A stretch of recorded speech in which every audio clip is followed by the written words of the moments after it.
মানিকতলা কেন্দ্রের বিজেপি প্রার্থী কল্যাণ চৌবে আমাদের সঙ্গে সরাসরি রয়েছেন। কল্যাণদা, জি 24 ঘন্টা আপনাকে স্বাগত জানাচ্ছি। কল্যাণদা, ভোট তো হলো, কি মনে হলো আজ সারাদিন দৌড়ঝাঁপ দেখাশোনার পর?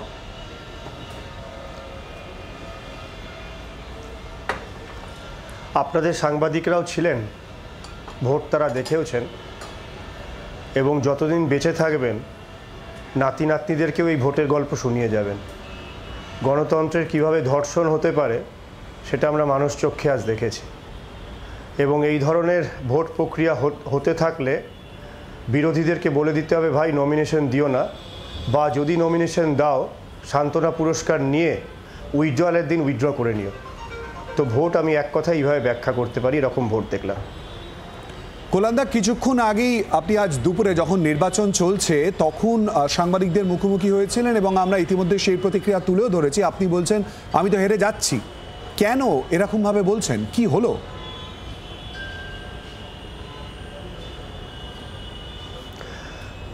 যে আপনার যে সাংবাদিকরা যারা সাথে ছিলেন নিশ্চয়ই তারাও কিছু ভিডিও ফুটেজ দেখেছেন।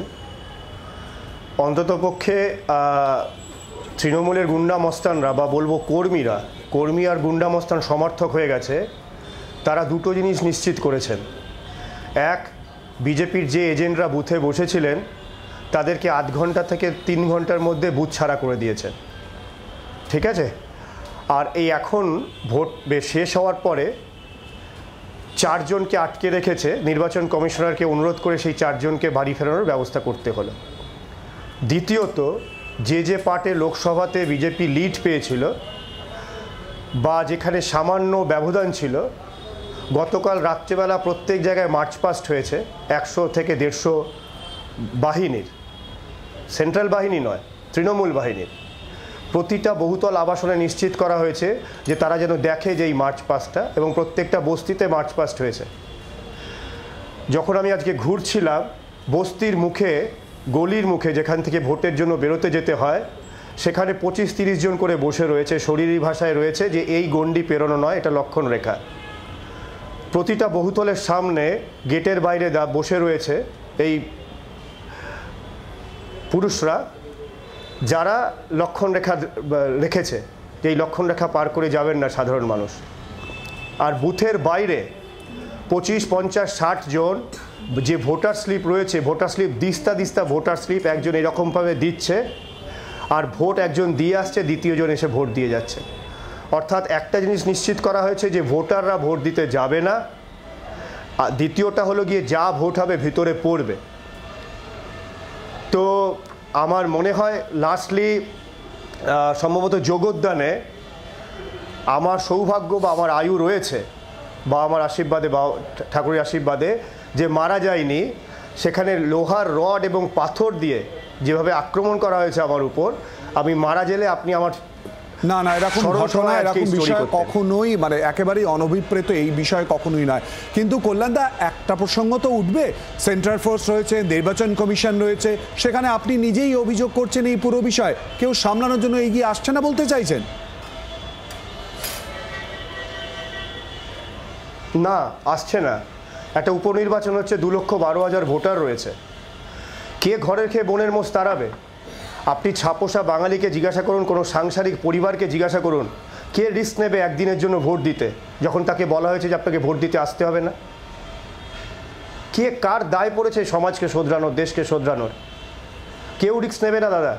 2,12,000 ভোটারের জন্য 2,12,000 সেন্ট্রাল সুরক্ষা বল লাগবে, একদিনের জন্য নয়। ভোট দেওয়ার পরে সেই পার্টে যদি শাসক দল না যেতে, তাহলে পরের 3 মাসও তার সুনিশ্চিত করতে হবে নিরাপত্তা। আপনি করবেন? আপনার স্ত্রী করবে? আপনার বাড়িতে বাবা মা চাইবেন যে আপনি এত রিস্কি লাইফ নিন? সিনেমায় দেখতে ভালো লাগে, অন্য লোকে বেড়ালের গলায় ঘন্টি বাঁধুক, নিজে বাঁধা যায় না।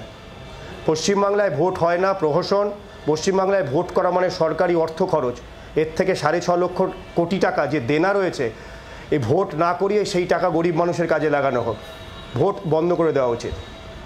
কল্যাণদা, এত ভয় পেয়ে গেলেন কেন? কেন্দ্রের তরফ থেকে, কেন্দ্রে আপনাদের সরকার, আপনি নির্বাচনে নেমেছেন, আপনি মানুষের কথা বলবেন বলে নেমেছেন, সেখানে আপনি বলছেন এরকম ভোট বন্ধ করে দেওয়া উচিত। গণতন্ত্রের এটা তো একটা উৎসব। কি বলছেন আপনি কল্যাণদা? এটা এই সন্ধেবেলা এয়ার কন্ডিশন স্টুডিওতে বসে আলোচনা করতে ভালো লাগে। আপনি মাঠে আসুন, মাঠে আসুন না। যে গলিতে বুথ এজেন্টরা বসে, বুথ থেকে বেরিয়ে যে বাড়ি যায়, তারপর তাকে আপনি দেখুন।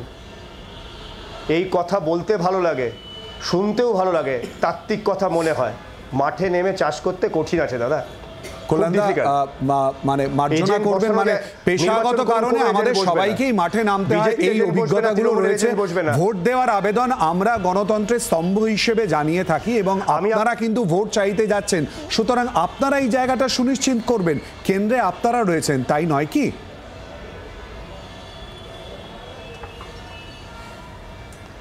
আপনি মাঠে নামুন মানে ব্যক্তি আপনাকে আমি মাঠে নামতে বলি না। অবশ্যই অবশ্যই আপনাকে লিটারালি বলিনি, আমি বলেছি সাধারণ মানুষ মাঠে নেমে এই পরিস্থিতি মোকাবিলা করা কঠিন রয়েছে।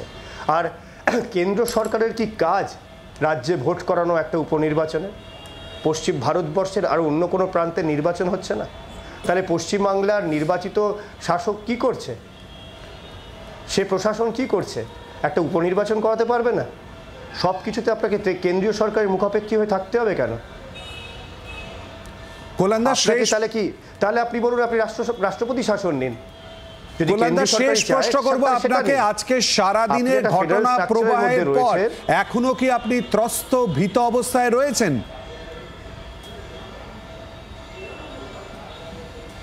ভয়, মৃত্যুর আসবে কিন্তু ভয় হবে না। কাপুরুষরা 10 বার মরে, বীর একবার মরে।